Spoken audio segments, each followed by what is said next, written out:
I guess I'll sift through my junk on this April Fool's Day. You thought I'd lift the camera up and everything would be thrown in the garbage, huh? Yeah, right. Maybe that's what I'll do for April Fool's. Call a dumpster over. I'm making this video for Where's Lil Feller? A bit of a mouthful. Where's Lil Feller? And he got the starter swapped on his Suburban 1988 6.2 diesel, and now he's having overcharging problems. Like on the Flintstones when Betty says with Wilma, "Let's go charge it!" This is a diode trio. It allows electricity in AC form to flow in one direction, and it only ends up with DC, or something like that. Diode trio. It makes electricity go one way and not the other. There's the coil. There's more diode trios. Lots of parts inside an alternator. It's funny, you can buy a 63 amp or a 305 or a 350 for 30 bucks at the flat, friendly local auto parts. 30 bucks with a $17 core, or a big 105 amp for 80 bucks.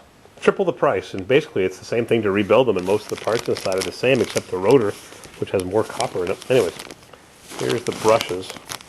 And the problem you're going to have, Where's Little Feller, when you put it all back together, is a real simple problem, but it's a real pain in the butt.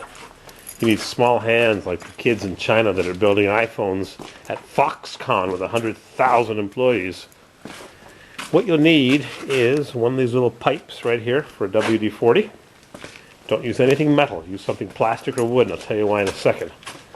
I'll find a place to set this camera down, and I'll show you what it takes to rebuild an alternator, the hardest part. Once you get the case separated, what you have to do is you take the brushes, which are attached. See, there's the brush.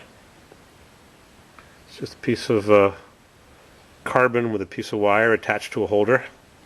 And the brushes may be worn out on your alternator. Who knows? You don't know until you open it up. I'll send you a bunch of junk. Now, here's the hard part. Hang on a second. I need 3 hands to do this. Alright. Here's the hard part about changing an alternator regulator. When you take the rotor out, the carbon that rides against the rotor inside, the slip ring, these springs are going to pop this carbon follower out. Boing! Then you're going to wonder, how do you get this thing back together? Well, here's how you do it. See what I'm doing here? I'm struggling. You push in the carbon gizmo, and then you stick in this piece of plastic, and you fight with your fingernail, and there's one. I've got one in. Now, where's the other one? See, I'm having problems already. I had it on backwards. Then you take the camera. This is recording, isn't it? Yes, it is. Everybody has a different camera. Some people, like Kara Sabini, oh, I just busted that straw.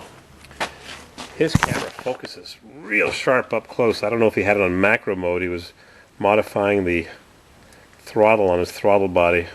Chevrolet!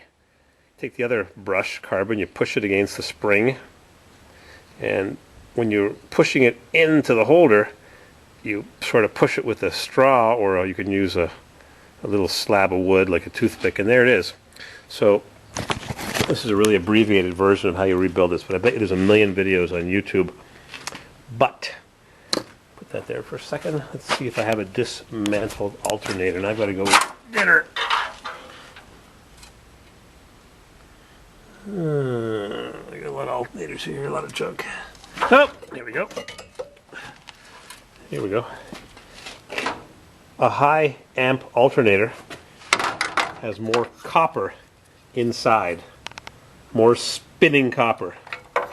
I've never seen one go bad in my life. That's why I'm thinking you can just rebuild yours. So you take the 4 little bolts out, then you separate the halves, and this part stays with the back of the alternator. That bolts to the rectifier, I think. I don't remember. Anyways, this ring here, which has these little serrations, see that doesn't focus even though I have it on macro. Let me just check. Hang on a second. Yeah, it's on macro. Anyways, the back half ends up with that coil, and I should have the rest of that around here somewhere. I've got more stashed elsewhere, you know me. Junk collector.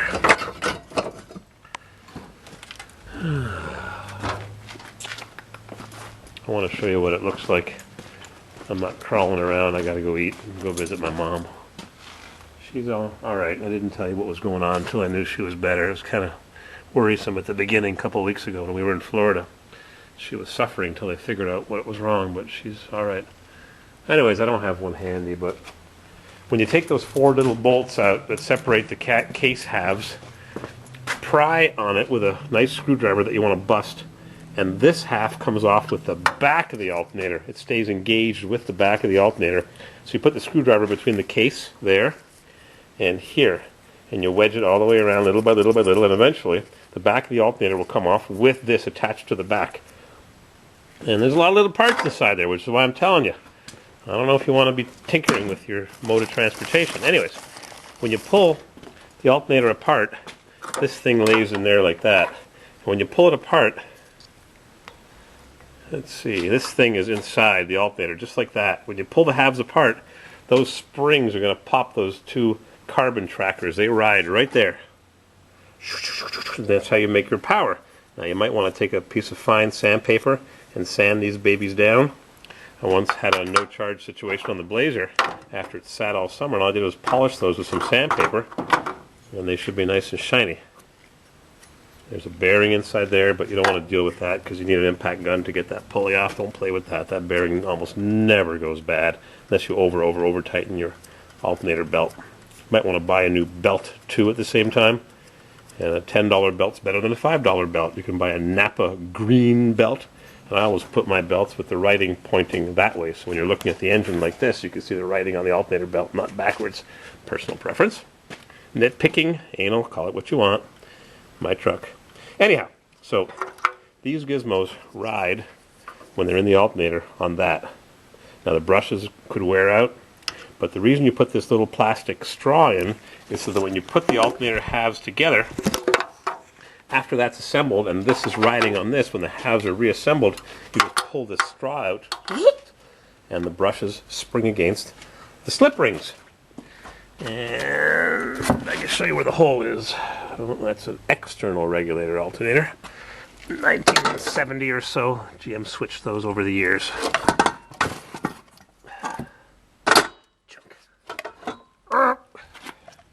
When you put the alternator together, that little pie thing is going to stick out from this hole maybe, or is it that hole? I forget. But there's a hole for it because that's the way you do it. Now there's the rectifier, diode trio bolts to that, and make sure there's bolts that are insulated and bolts that touch, and there's a lot of little stuff in here. Clock position, that's the wrong clock position. That's the bottom of the alternator. That should be over here, which is called, let's see, 3 o'clock, 12 o'clock, 6 o'clock.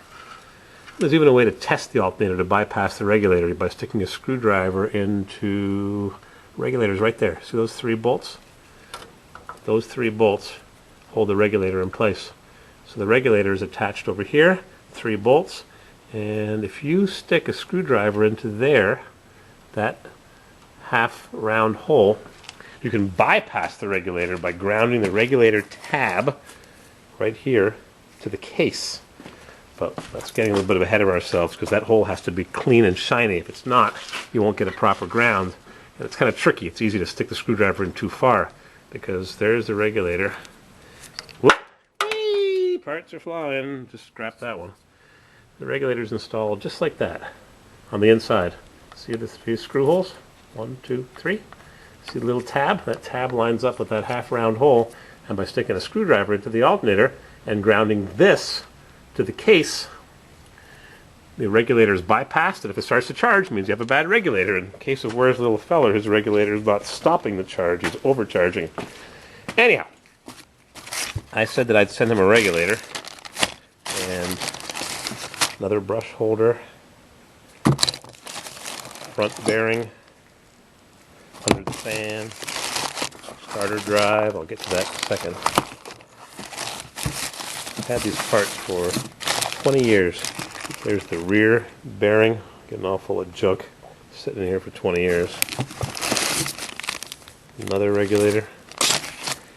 Anyhow, that's the regulator. I'm going to send you one. Where's little fella? A nice brand new regulator. I'm going to put this by the door so I don't forget it and walk out of here and forget, because when you got the camera going, you tend to forget what you're doing.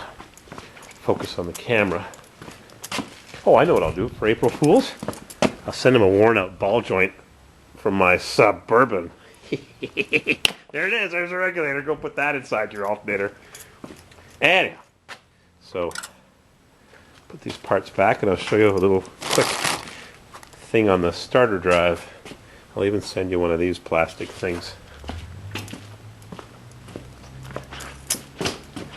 just in case you don't have one. I'll throw it in the envelope because I've got a couple extras.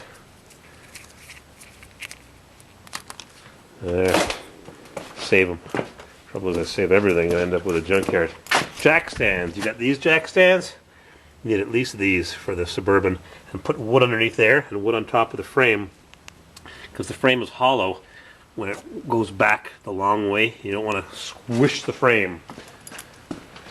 And the jack stands are narrow on the bottom, and they'll cut right into your pavement and your driveway, and Mrs. won't be happy about that.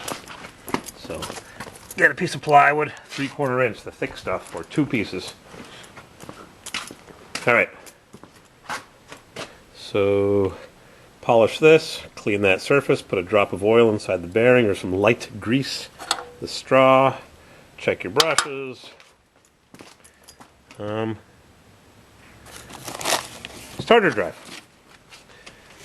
Where's the little feller isn't going to send his starter back because the place he dealt with, Parts Geek, is a bunch of geeks. Hard to deal with. This is a one-way clutch, and when the starter spins, it spins this way. Or is it that way? Who knows? Anyhow, if this one-way clutch is a 9-roller or 6-roller, I forget which is the heavy-duty one, but if it's the heavy-duty one, which it should be. Anyways, it'll turn one way, but not the other. The other way, it locks up. Now, you can tell if a starter drive is worn. He was trying to spin his, and he also pulled it forward. The pull it forward part's a spring that doesn't go bad ever. But this has got a certain amount of drag as I'm turning this. It's got a lot of drag. Now maybe I have a bad one that I could sort of kind of demonstrate. These are probably good, made in USA, rebuilt. Here's a shorter one for a different application. Different lengths of drives. He's got a new starter, but you can't hear that. But it's stiff. And the other way, it doesn't turn. Now when the drive wears out, it gets easy to turn, and it'll actually turn in the other direction when you're cranking the engine, which is why it'll go because the drive isn't able to hold the torque of the unstarted engine. Oh, this one doesn't feel that good. Could have just been sticky. It's been sitting in that box for 20 years.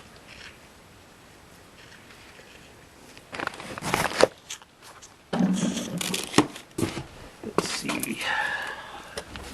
Corner drive. You can hear it. Nice and stiff.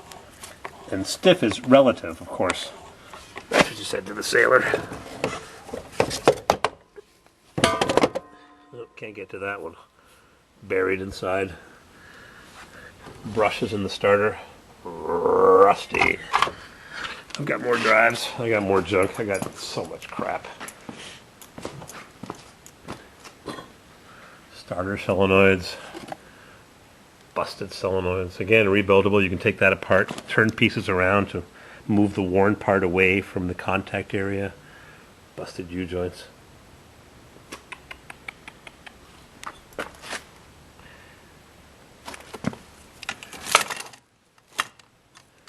One-way clutch. Good shape.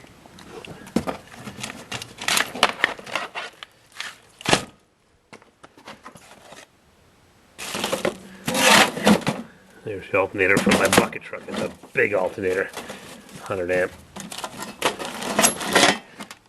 More drives. Oh, there's a bad one. This one's got no drag at all. It spins really easy, almost to the point where you could just go zing. So when you're cranking over this Corvair, this was a Corvair drive, it would go zing. It would just spin free. It wouldn't grind, it would spin free. Now if your solenoid is weak, which is that, it'll spin, go, or you turn the key, it'll go zing, without even throwing the drive into the flywheel. Solenoid pushes the drive into the flywheel, click, click, click, click. Then it starts to turn, and if it's weak, hasn't got a lot of drag because the one-way clutch is worn, it wears with time, then the starter will go zing. And if it just goes and grinds the crap out of the flywheel, could be a combination of a worn bushing. There's a bushing inside there. Could be bad drive, maybe the clutch forks, the shift forks rather, maybe they're worn. This goes inside the solenoid, and a lot of little parts. When you hit the solenoid, it pulls this thing, and the shift forks shift the drive. Clunk, clunk. Actually, it goes the other way. And it goes this way. Clunk, clunk, clunk, clunk, clunk, clunk, clunk, clunk. Oops. Clunk, clunk. That was a good clunk. Oh, what does this one say on the side? I just noticed it when I was tinkering with it. Junk. See? I scribbled junk into it. Any more in there? Yep. Got another one. Now, some of them are marked Delco or more rollers, 6 rollers. Oh, wow. Junk. Another junk one. Spins too easy.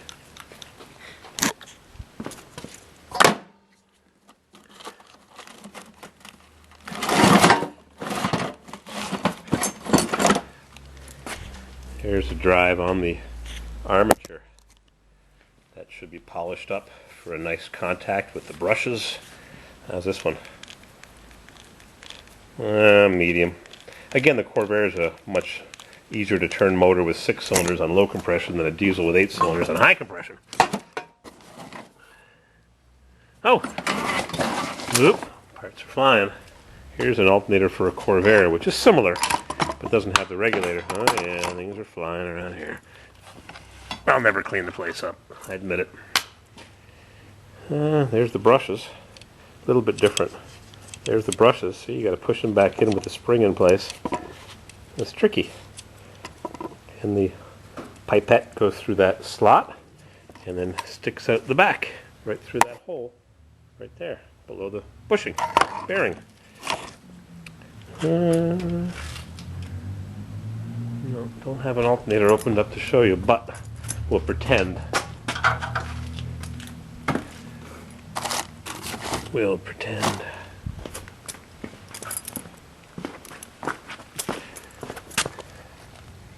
"12 minutes, 55 seconds. Oh my goodness. That regulator goes in like that, and this goes in like that. See, 2 of the holes are the same, I think. Brush holder goes like that, regulator goes like that. But you got to remember that certain screws touch the frame and certain screws are little plastic insulators. Don't confuse them, otherwise zzz.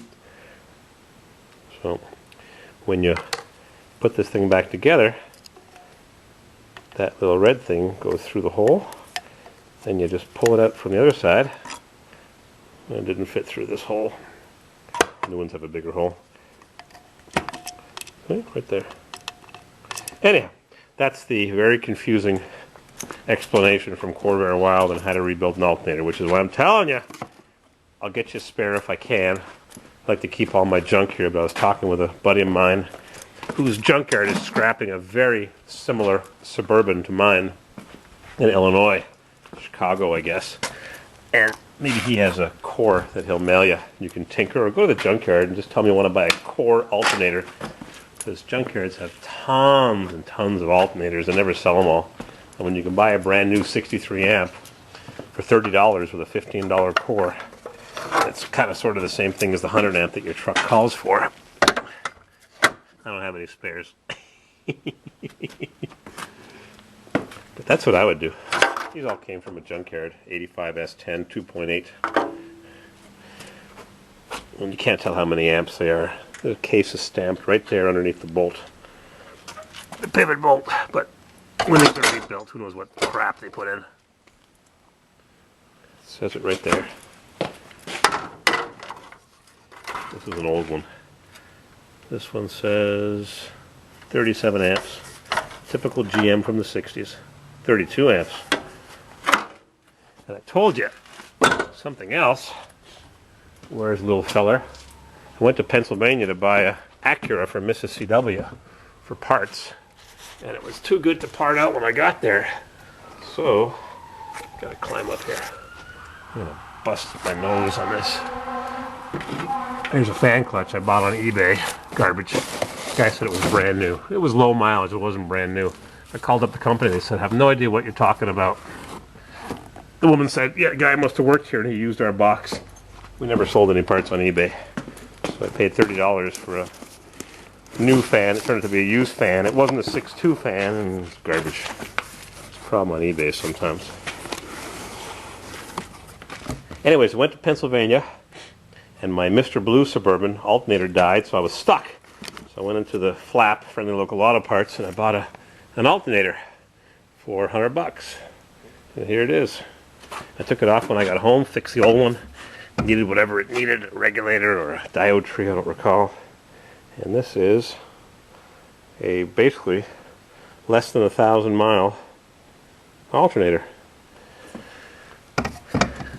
There's the regulator. There's the wire connections. Those break sometimes. Those get corroded. A lot of things go wrong with the vehicle. And this is a tested, computer-tested 12-volt, 94-amp alternator, 1,348 watts, 104 amps, 14.73 volts, 1,301 RPM, 4.3 milliamps, 26 amps, 30, lamp terminal output voltage, 4.86 volts within specs. So it's a beautiful rebuild, but it killed me to spend the $100 that it cost, and it used it all of 1,000 miles, and there it sits in the box. I was going to give it back, but they said they needed a bill to give it back, and I can't find the bill, so 5 years later it's still sitting on the shelf.